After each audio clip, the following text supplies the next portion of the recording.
faux? Bon, nous aussi, nous avons des enfants ici dans cette salle. Vrai ou faux?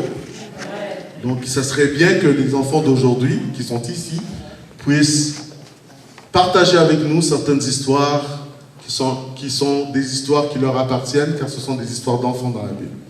Mais moi, quand je montais mon petit discours de ce matin, je me suis posé la question, mais quelle est la place d'un enfant dans la Bible et dans notre foi chrétienne? Et que représentent les enfants? Je vais aller très rapidement parce que ce n'est pas moi qui vais prêcher ce matin, mais on peut voir que l'enfant dans la Bible est un don de Dieu. On connaît plusieurs histoires dans la Bible de certaines femmes qui étaient stériles et qui, à cause de cette stérilité, ont réclamé des enfants dans la Bible et ont reçu ce don d'avoir des enfants. On peut passer? L'enfant est aussi un symbole de foi. Jésus, à plusieurs reprises, présente les enfants sur un jour positif. Il a plusieurs paraboles qui parlent des enfants, comme lorsqu'il dit « Venez, laissez venir à moi les enfants ». Vous connaissez cette parabole? On peut continuer. L'enfant est aussi un symbole d'humilité. Parce que la plupart des enfants, lorsqu'ils sont encore très jeunes, ils sont encore très humbles, n'est-ce pas? Il n'y a pas beaucoup d'ego, il n'y a pas beaucoup de caractère mauvais encore. Donc, l'enfant encore figure comme un symbole d'humilité. Prochain encore. Alors, ce matin, nous avons 4 histoires. Amen. Amen. 4 histoires conduites par 4 jeunes qui vont nous parler de 4 jeunes dans la Bible. Alors, je vais laisser la place à la première histoire. Pour la première histoire, nous ne connaissons pas le nom de la petite fille contée dans la Bible. Mais nous connaissons le nom de celle qui va raconter cette histoire. N'est-ce pas? Amen. Amen. Amen. J'invite, elle va se présenter elle-même, notre première pasteur de la vie.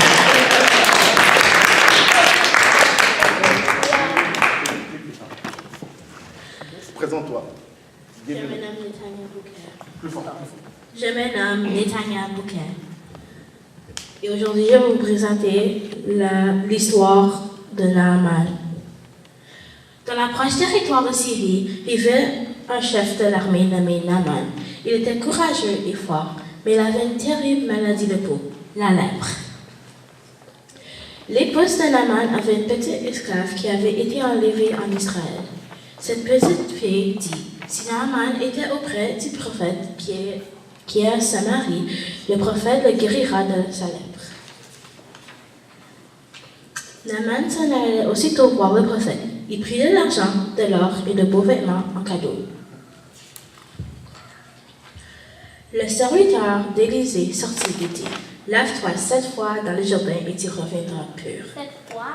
Oui, 7 fois. Naaman était furieux. Ne pouvait-il pas se laver dans l'eau pure et fraîche de son pays, la Syrie? Il fit demi-tour. Heureusement, pour Naaman, ses serviteurs lui conseillèrent d'obéir aux ordres d'Élisée. Alors Naaman revint, il se plongea 7 fois dans le Jourdain, et Naaman, le lépreux, fut guéri. Amen. Alors il adora le vrai Dieu, le Dieu d'Élisée, l'Éternel qu'il avait guéri de la lèpre. La fille dont on ne connaît pas le nom prit courage et un jour alla dire à la femme de Naaman qu'elle connaissait un Dieu qui pouvait guérir toutes les maladies. Ce Dieu travaillait à travers d'un prophète qui s'appelait Élisée. Elle prit son courage en main et grâce à son attitude et sa foi en Dieu, Naaman fut guéri par le prophète et Dieu fut glorifié. Amen.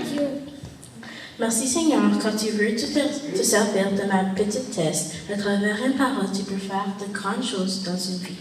Amen. Est-ce qu'on applaudit? Est-ce que vous avez compris l'histoire de cette petite fille qui, à cause de sa foi, elle a pu aider un homme qui était malade a retrouvé la santé. Quel était le nom du prophète? Non, du prophète. Élisée. Quel était le nom du général qui était malade? Naaman. Quel était le nom de la petite fille? On ne sait pas. Mais grâce à cette petite fille, nous connaissons l'histoire d'un prophète, d'un général qui a été guéri. Et il faut avouer que cette petite fille, elle devait être obéissante et bien élevée. Pourquoi? Parce qu'une fille mal élevée, je ne crois pas que ses maîtres auraient écouté. Elle devait avoir un bon témoignage. Elle devait être une fille obéissante, gentille, pour que ses maîtres, parce que n'oubliez pas qu'elle était esclave, pour que ses maîtres puissent l'écouter, elle devait être une fille qui avait un bon rapport avec ses maîtres. So, quelle est la prière que je propose aux enfants? C'est vrai que vous n'êtes pas esclaves, mais vous avez des parents. Ok? Des parents qui vous disent des fois quoi faire. Et pour que les parents puissent vous écouter aussi de temps à autre, ils doivent vous écouter. Mais pour aider, vous devez être aussi obéissant. Ok? Bon job.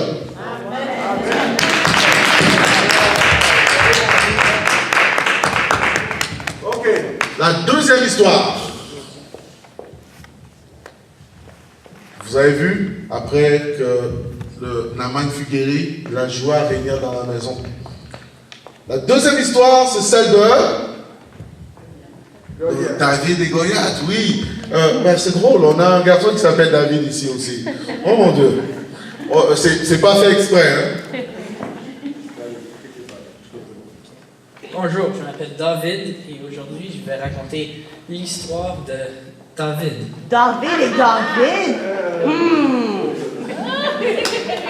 Il y a bien longtemps, à l'époque du roi Saül d'Israël, un garçon nommé David aidait ses 7 frères à surveiller les troupeaux de son père. Bien qu'il fût jeune, David était un garçon fort et brave qui aimait Dieu. Il vivait dans la ville de Bethléem. Samuel, prophète de Dieu, était désolé que le roi Saül ait désobéi à Dieu.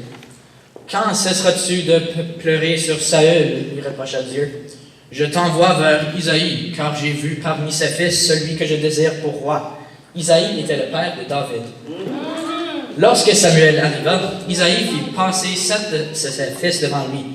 Et Samuel disait à Isaïe, « L'Éternel n'a pas choisi celui-ci. » Il restait David qui faisait paître les brebis. On le fit venir et l'Éternel dit, « Lève-toi, oins-le, car c'est lui. » Amen.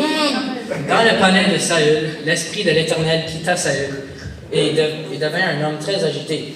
Ses serviteurs pensèrent que de la bonne musique lui ferait du bien. L'un d'eux connaissait un jeune homme qui jouait bien de la harpe. Qui était ce jeune homme? Oui, David. La musique de David calmait Saül et l'aidait à réfléchir. Saül demanda à Isaïe de laisser David au service du roi. Chaque fois que Saül avait une crise de dépression ou de peur, David jouait la harpe pour le calmer. Après que David soit retourné chez lui, Saül eut un combat contre les Philistins. Les frères de David étaient dans l'armée de Saül. Isaïe envoya David apporter de la nourriture à ses frères et prendre de leurs nouvelles. Un énorme géant philistin, Goliath, faisait peur à tous les soldats israélites. Goliath cria, « Choisissez un homme qui descende contre moi. S'il peut me battre et qu'il me tue, nous vous serons assujettis. Mais si je le tue, vous nous serviez. » En voyant et en entendant le géant, Saül et tout Israël furent effrayés et saisis d'une grande crainte. Alors David dit à Saül, « Que personne ne décourage à cause de ce Philistin. Ton serviteur ira se battre contre lui. » Saül voulait que David mette une cuirasse et porte une épée, mais David préféra prendre sa fronde et 5 pierres polies dans le torrent. Goliath le méprisa lorsqu'il vit le jeune David, ne portait même pas d'armure. « Je donnerai ta chair aux oiseaux du ciel et aux bêtes des champs, rugit-il. « Je marche contre toi au nom de l'Éternel des armées, répondit David. « Aujourd'hui, l'Éternel te livrera entre mes mains, car la victoire appartient à l'Éternel. » Amen. Alors David courut sur Goliath. Pendant sa course, il lança une pierre avec sa fronde juste dans le front de Goliath. Celui-ci tomba. Amen. David sortit rapidement l'épée du fourreau de Goliath et lui coupa la tête. Les Philistins, voyant que leur héros était mort, prirent la fuite. Gloire à Dieu. Seigneur.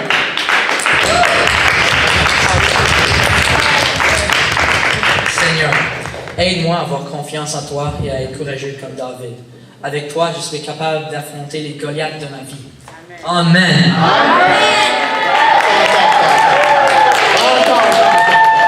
Attends. Tu peux me donner une idée de tes Goliaths? On connaît le Goliath de David, mais quels sont tes Goliaths, toi? Je voudrais savoir. Donne-en 3. 3.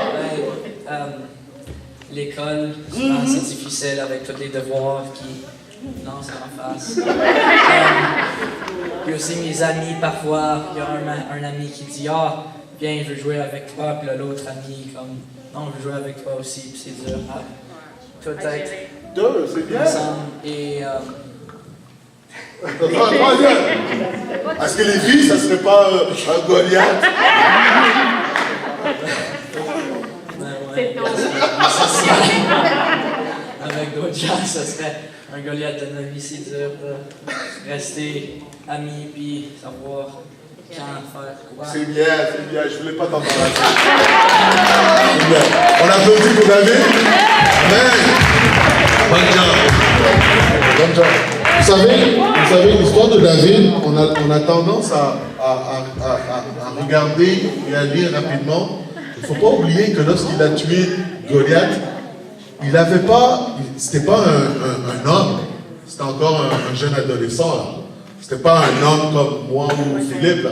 Il pouvait avoir 18 et 25 ans peut-être, 18 et 20.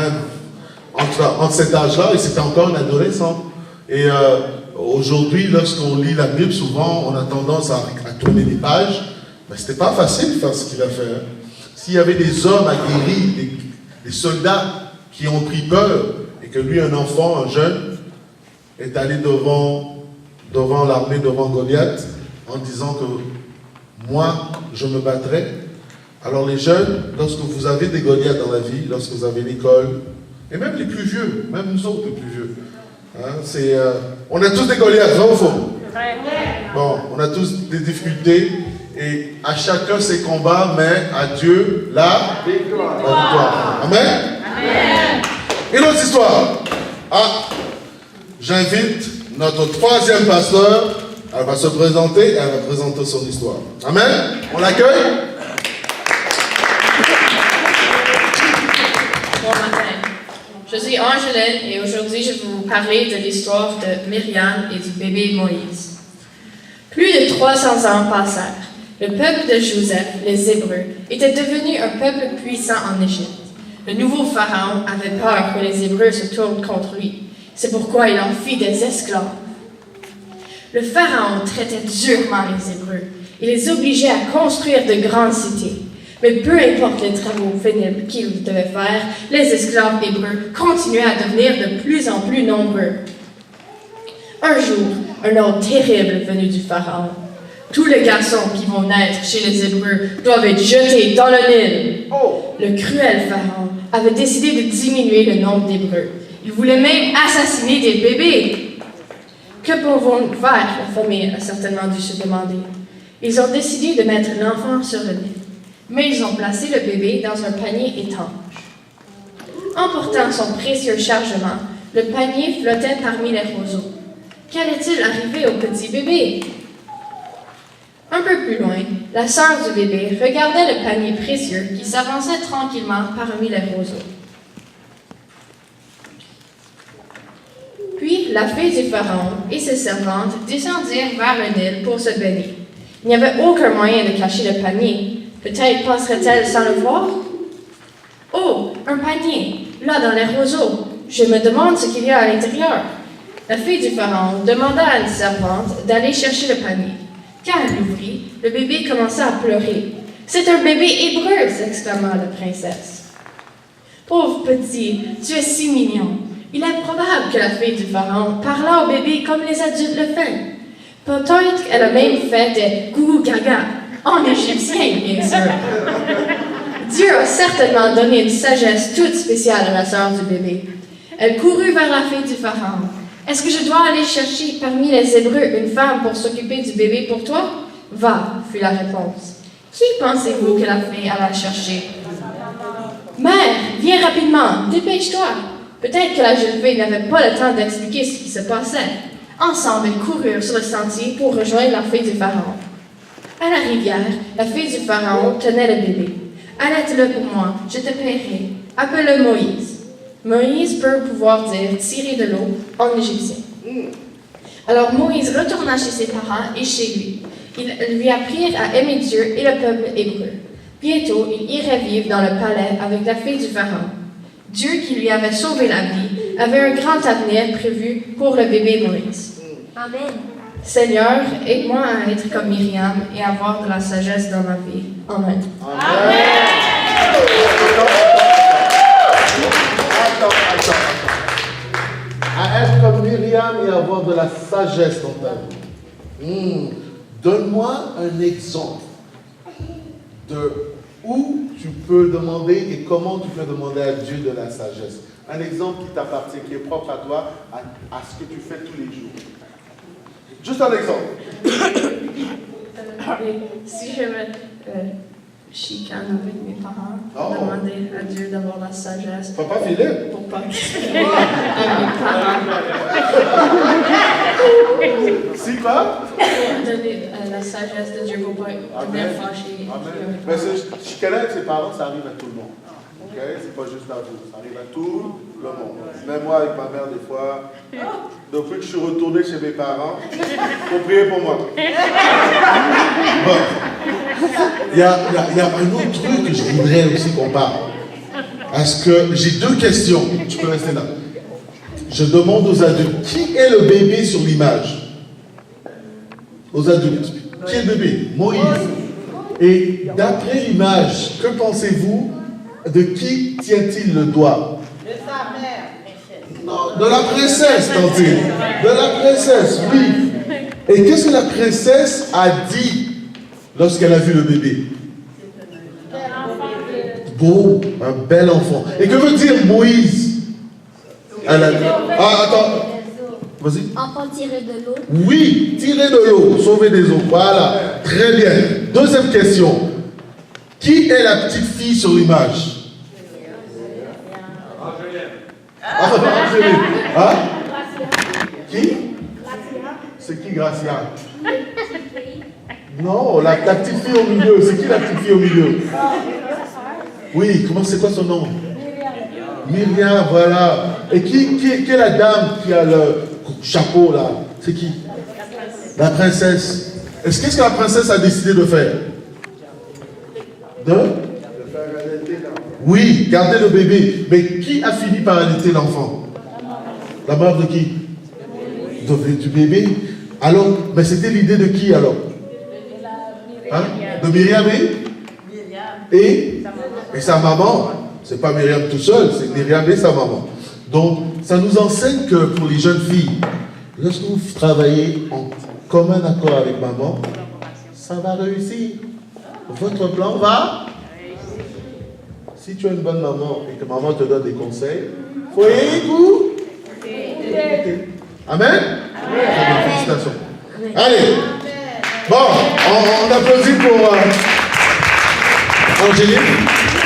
Est-ce que vous êtes prêts pour le dernier pasteur d'aujourd'hui? C'est un pasteur spécial.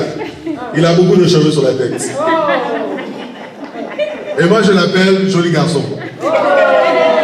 Alors, recevons Aïma. Il va se présenter.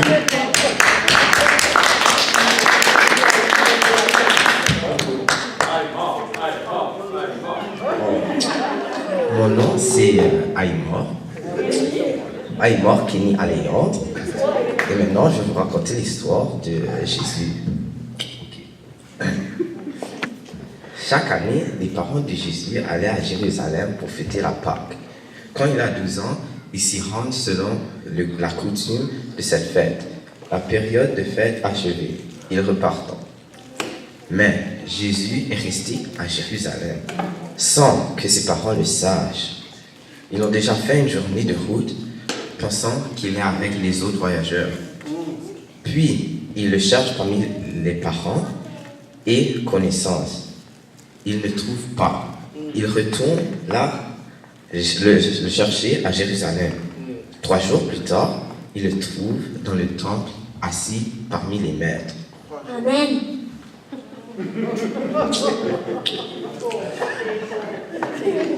Il les écoute, il les questionne.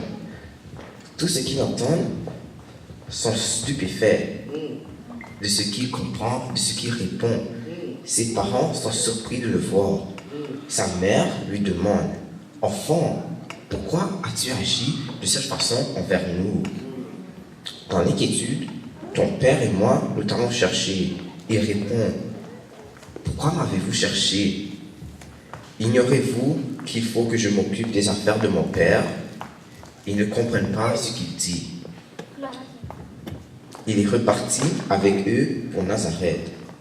Il leur a obéi. Sa mère a gardé toutes ces choses dans son cœur. Ah, moi je voudrais bien voir cette scène où Jésus parlait avec les maîtres. Quelle scène? La scène de Jésus quand il avait 12 ans? Ouais. C'est ça que tu voudrais voir? Oh, attends. Ring, ring, ring, ring. Ça, ce n'est pas ma bouche, mais c'est mon cellulaire. Oh, Junior, comment il est? Emboulé? Oh, ok. Comment vont les enfants? Ils vont bien? Ok, je comprends. Oh, attends, t'as les images? Oh. Il a les images. De Jésus? À 12 ans? Oui? Ouais. Ok, bon, on va regarder les images de Jésus à 12 ans. Amen. Amen.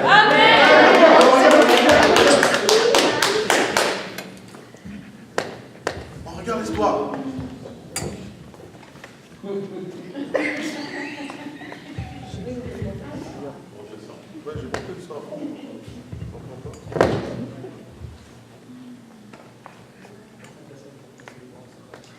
L'ami d'Aymar a dit les images, j'ai pas dit le son.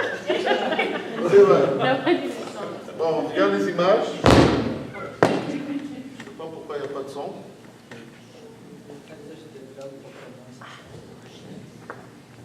Ok, je sais pourquoi.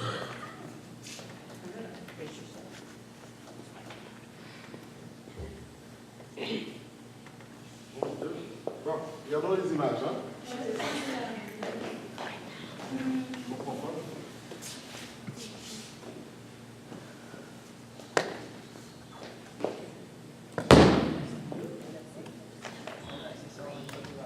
Ça sort pas de là.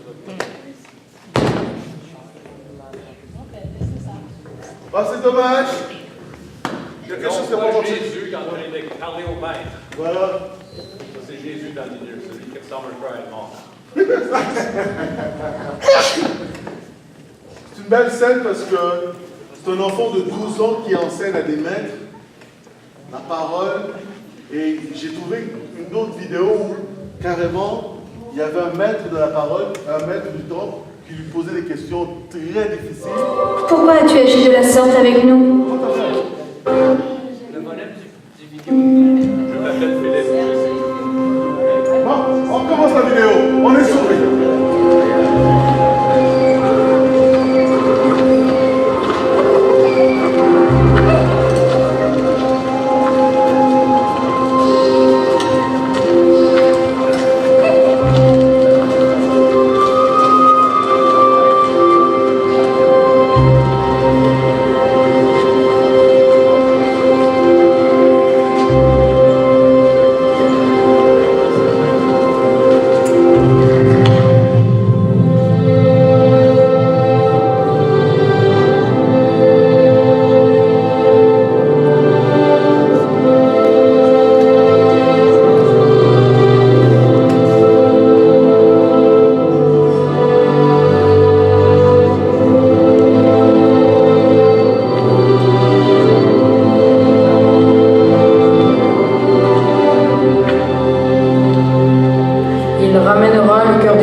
de peur que je ne vienne frapper le pays d'interdit.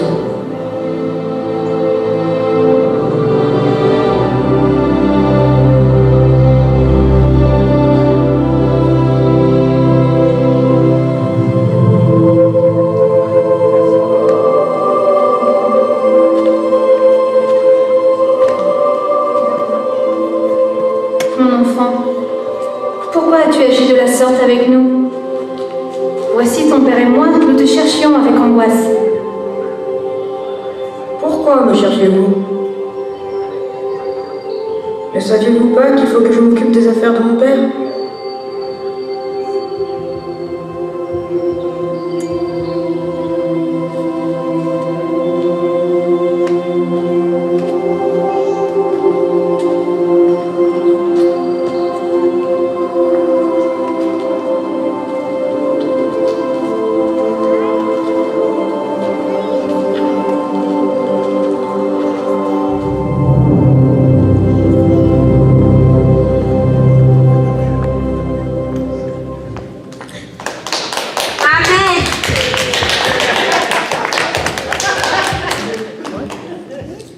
Dieu, rends-moi sage comme Jésus.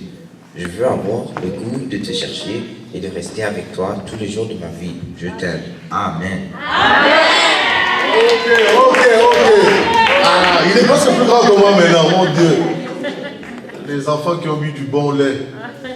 Bon, j'ai une question à te demander. Comment Dieu peut te rendre plus sage et dans quelles circonstances, Aïmar? Attends, c'est quoi la question encore? Comment Dieu peut-il te rendre sage? Et où? Donne-moi 2 places où tu as besoin de la sagesse de Dieu. Oh, parce que j'ai besoin de la sagesse. Des fois, je me chicane avec ma mère. Ouais. Parce que des fois, comme exemple, je peux être en haut dans ma chambre, elle m'appelle, ok? Alors, je viens en bas. Ouais, en premier, je suis comme Mommy, elle dit rien, elle m'attend pour que je vienne en bas. Et après, elle est comme, va en haut encore pour me prendre une affaire. Alors, tu sais, des fois, ça peut m'énerver parce que j'étais en haut, mais elle m'a rien dit. Elle attendait que j'ai venu en bas. Comme, même chose pour mon père aussi. Oh, des fois, je peux être en haut, il me dit, Kenny, viens en bas. Je viens en bas, et il me dit, viens me prendre la télécommande quand c'est à côté de lui. Ça, c'est un problème que les parents noirs, africains et haïtiens, ils font tout le temps ça. Ils font tout le temps ça. Ça, c'est un problème que nos parents, il faut prier pour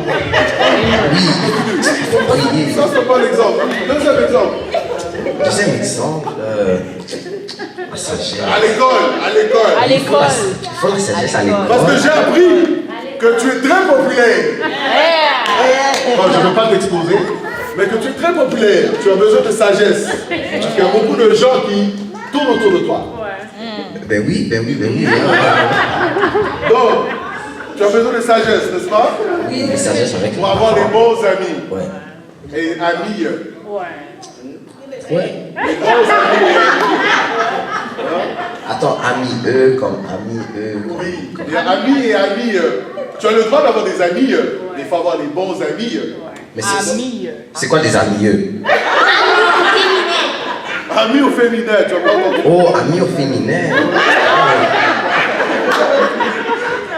Je vais prier pour toi. Merci beaucoup.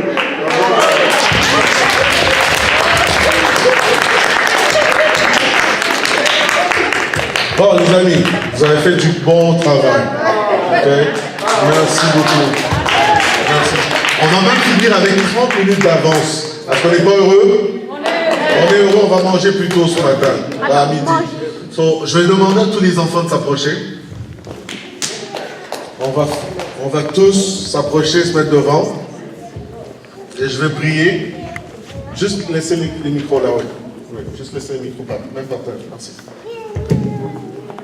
Est-ce que je peux avoir 2 jeunes, pas ceux qui ont partagé la parole, 2 jeunes qui vont prier pour au revoir, une fille et un garçon. Ça peut être une prière de 1 minute. Ok? Celui qui n'a pas encore parlé. Qui n'a pas encore parlé? Tu veux parler? Tu veux prier? Samuel! Ouais, Samuel! Samuel, tu vas prier pour les garçons? Une prière. Et qui va prier pour les filles?